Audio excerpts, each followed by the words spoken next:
అందరికీ నమస్కారం. నేను శిరీష. ఈరోజు మనతో పాటు ఉన్నారు సుప్రసిద్ధ జ్యోతిష్య వాస్తు పండితులు బ్రహ్మశ్రీ డాక్టర్ నాయకంటి మల్లికార్జున శర్మ గారు. గురుగారితో మాట్లాడదాం. గురుగారు నమస్కారం. నమస్కారం అమ్మా. గురూజీ, ఈ నవంబర్ మాసంలో వృశ్చిక రాశికి ఎలా ఉండబోతుంది? తప్పకుండా అమ్మ. ఓం శ్రీ గురుభ్యో నమః. ఓం శ్రీ మాత్రే నమః. వృశ్చిక రాశి వాళ్ళకి సహజంగా వృశ్చిక రాశి అధిపతి కుజుడు అవుతాడు. వృశ్చిక రాశి వాళ్ళకి ఏంటంటే చాలా లేటు చేసే అవకాశాలు పనులు ఉంటాయి. నిర్ణయాలు చాలా లేటుగా తీసుకుంటారు. భయము ఆందోళన ఉంటుంది. కొంత కోపము ఆవేశం కూడా ఉంటుంది. అంటే మిక్స్డ్ క్యారెక్టర్స్ అనేవి ఎక్కువగా ఉంటాయి. భయం ఉంటుంది, ఆందోళన ఉంటుంది, కోపం ఉంటుంది, గొడవలు దిగే అవకాశం ఉంటుంది, మళ్ళీ వెనక్కి తగ్గే అవకాశాలు ఉంటాయి. ఏ నిర్ణయాన్ని కూడా తొందరగా తీసుకోలేరు. లేట్ అయ్యే అవకాశాలు ఎక్కువ ఉంటాయి. అంటే ఒక నిర్ణయాన్ని తీసుకునేటప్పుడు కొన్ని లేటుగా తీసుకోవాలి, కొంతమంది కొన్ని ఫాస్ట్గా తీసుకోవాలి. ఫాస్ట్గా తీసుకునేవి ఏమో లేటుగా తీసుకుంటారు, లేటుగా తీసుకోవాల్సిన ఫాస్ట్ నిర్ణయాలు తీసుకుంటారు. అంటే వీళ్ళు ఏంటంటే జీవితం అనేది ఇంక ఇంతే అన్నట్టుగా ఉద్దేశంతో ఉంటుందో ఎవరికి అర్థం కానట్టుగా ఉండేవాళ్ళే వృశ్చిక రాశి వాళ్ళు. అంటే 10 మందిలో 6 అలానే ఉంటారు కొంతమంది.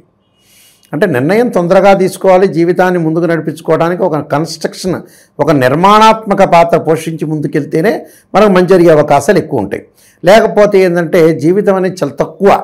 ఒక మనిషి 60 ఏళ్ళు బతికితే 30 ఏళ్ళు నిద్రకే పోతుంది, 30 ఏళ్ళు పగులు. మన వాష్రూమ్ తోటి మాట్లాడటానికి, సెల్ చూడటానికి, టీవీ చూడటానికి, ఛార్జింగ్ పెట్టడానికి, వీటికే జీవితం సరిపోతుంది. అసలు నిజంగా అయితే 60 ఏళ్ళు బతికిన మతికి మనిషి 10 ఏళ్ళే జీవించినట్టు. 60 ఏళ్ల వ్యక్తి 10 ఏళ్లే. వాస్తవంగా ఇదన్నీ కూడా బ్రహ్మగారు గుర్తించాలి. నిజంగా అయితే ఇలా జరుగుతుంది కలియుగంలో.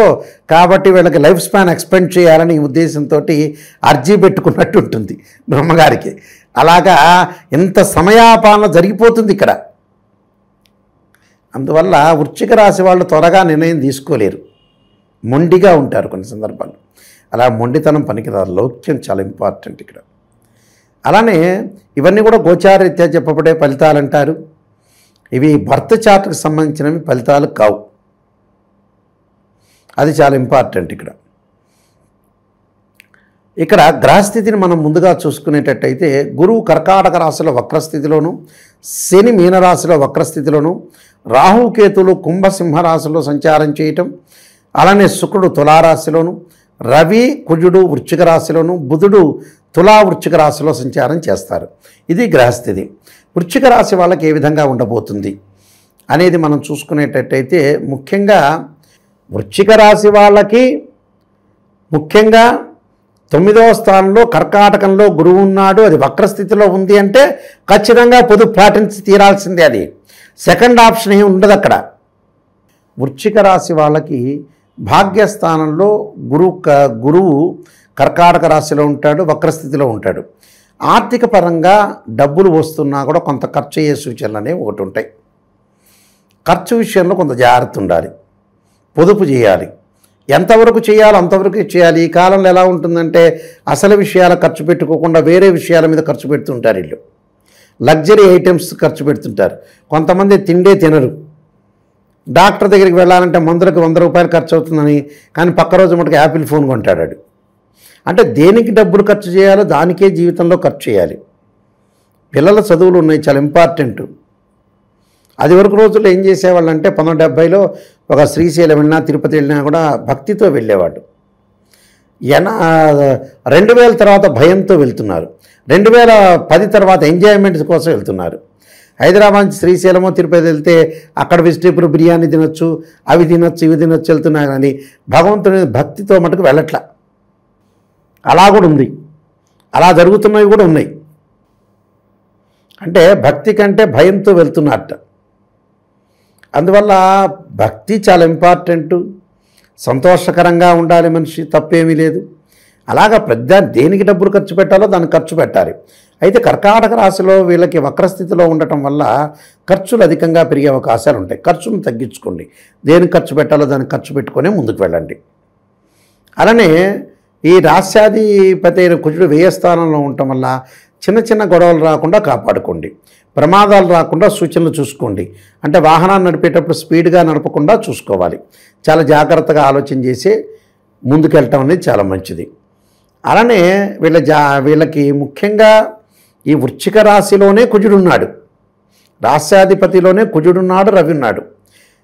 నవంబర్ మధ్యలో బుధుడు కూడా వచ్చి చేరతాడు. కాబట్టి ఆరోగ్యపరంగా జాగ్రత్త ఉంటాం, వాహన ప్రమాదాలు జరగకుండా చూసుకోవాలి. వ్యాపార విస్తరణ చేసేటప్పుడు ఎవరు మంచివాళ్ళు ఎవరు చెడ్డవాళ్ళు అనేది ఆలోచన చేసుకొని ముందుకెళ్ళాలి. డబ్బులు అనేవి ఇంక్రీజ్ అయ్యే అవకాశాలు అనేవి ఉన్నాయి, కానీ వివాహాది ప్రయత్నాలు కూడా సఫలీకృతం అవుతాయి. వీళ్ళకి వివాహాల్లో ముందుకు వెళ్ళే అవకాశాలు, శుభకార్యక్రమం యొక్క నిర్వహణ చేసుకుంటారు. కేతు యొక్క ప్రభావం వల్ల తీర్థయాత్రలకు వెళ్తారు, నదీ స్థానం సముద్ర స్థానం చేసే అవకాశాలు కూడా బాగా ఎక్కువగా ఉన్నాయి. అయితే 5వ స్థానంలో ఉన్న పంచమంలో ఉన్న అంటే తృతీయాధిపతి చతుర్థాధిపతి అయిన శని పంచమ స్థానంలో ఉండి వక్రస్థితిలో ఉండటం వల్ల తల్లి యొక్క ఆరోగ్యం కూడా ఇంపార్టెంట్గా చూసుకోవాలి. తల్లి యొక్క ఆరోగ్యం అనేది ఇంపార్టెంట్ చూస్తారు. రాహు శని యొక్క ప్రభావం వల్ల విదేశాలకు వెళ్ళే అవకాశాలు మెండుగా ఉన్నాయి. కంపెనీ నుంచి కూడా విదేశాలకు వెళ్ళే అవకాశాలు బాగా ఎక్కువగా ఉంటాయి. తల్లి యొక్క ఆరోగ్యం అనేది చాలా ఇంపార్టెంట్గా తీసుకోవాలి. అంటే ప్రతి విషయాన్ని కూడా జాగ్రత్త తీసుకోవడంలో తప్పు లేదు, ముందు చూపు అనేది చాలా ఇంపార్టెంట్. ఇక్కడ మన వాళ్ళకి చాలామందికి ఉండే ఏంటంటే నెగిటివ్ అనేది నచ్చదు, పాజిటివ్లోనే జీవించాలి. కొంతమంది వ్యక్తులు ఉన్నారు ఎప్పుడు పాజిటివ్ చెప్పాలి, అబద్ధాలు అసత్యాలు చెప్పాలి. అసత్యం అబద్ధం చెప్పడం అనేది పొద్దుగులు పనికిరాదు. అది నిజాన్ని తెలుసుకుంటే మనం కేర్గా తీసుకుంటాం. ఒక రోడ్డు ఉంటుంది, ఆ రోడ్డు మీద ముళ్ళు ఉంటాయి, ఆ రోడ్డు వద్దు పక్క రోడ్డు నుంచి వెళ్ళాలంటే సేఫ్ జోన్లోకి వెళ్ళిపోయినట్టే. కాదండి ఆ రోడ్డు బ్రహ్మాండంగా ఉందండి, మీరే నెంబర్ 1, ఆ రోడ్డు మీద మీరు వెళ్ళగలుగుతుందంటే వాడు గుంతలో పడతాడు. ఈ నెలలో మనకి బాగలేదంటే పొదుపు పాటించాల్సిందే, దాని ఫార్ములా అది. వృశ్చిక రాశి వాళ్ళకి నవంబర్ నెలలో ఎక్కువ గ్రహాలు బాగలేదు, ఇది సత్యం. అది అప్పుడు ఏం చేయాలి? నువ్వు ఆర్థికంగా బాగుండాలి, పెళ్లి చూపులప్పుడు జాగ్రత్త ఉండాలి, ఆరోగ్యపరంగా జాగ్రత్త ఉండాలి. నెగిటివ్ ఉంటాయి చెప్పలేము. ఇక నెగిటివ్ లేకుండా పుట్టినప్పటి నుంచి చచ్చిపోయే వరకు నెగిటివ్ లేకుండా ఎవరికి ఉండదు. నెగిటివ్ చాలా నెగిటివ్లే ఉంటాయి, పాజిటివ్ కంటే కూడా 60% నెగిటివ్నే ఉంటుంది వాళ్ళ జీవితంలో. కాబట్టి దాన్ని ఆ నెగిటివ్ని తప్పించుకోవటం ఎలాగా అంటే మన భగవంతుడు ఇచ్చిన సాధనం ఏంది? భగవంతుడి యొక్క ఆరాధన, దాని పరిహారాలు చేసుకొని ముందుకెళ్తే మంచిది. అలా అని మనం నిరుత్సాహపడాల్సిన పని లేదు, దానికి ఒక పరిష్కారం ఉంటుంది. షుగర్ వచ్చింది ట్యాబ్లెట్ ఉంటుంది, బీపీ వచ్చింది ట్యాబ్లెట్ ఉంటుంది, ఏదో ఒక ట్యాబ్లెటో లేకపోతే రెమెడీనో ఏదో ఒకటి ఉంటుందా, రెమెడీ చేసుకుని ధైర్యంగా ముందుకు వెళ్ళిపోవటమే. ఒకవేళ ధైర్యం డాక్టర్ దగ్గరికి వెళ్ళిన తర్వాత షుగర్ ఏం లేదండి అని చెప్తే హ్యాపీగా బయటకు రావటం కాదు, ఉంది అంటేనే ఆ రెమెడీ వాడితేనే తగ్గిపోతుంది. అది కొన్ని పరిహారాలు చేసుకొని ముందుకెళ్ళాలి. గురువుగారు, ఈ వృశ్చిక రాశి వారు ఎలాంటి పరిహారాలు చేయాలంటారు? వృశ్చిక రాశి వాళ్ళు తప్పకుండా శరీరే జర్జరీభూతే వ్యాధిగ్రస్తే కలేవరే ఔషధం జాహ్నవీతోయం వైద్యో నారాయణ హరి అని మంత్రాన్ని చదువుకోవాలి తప్పకుండా.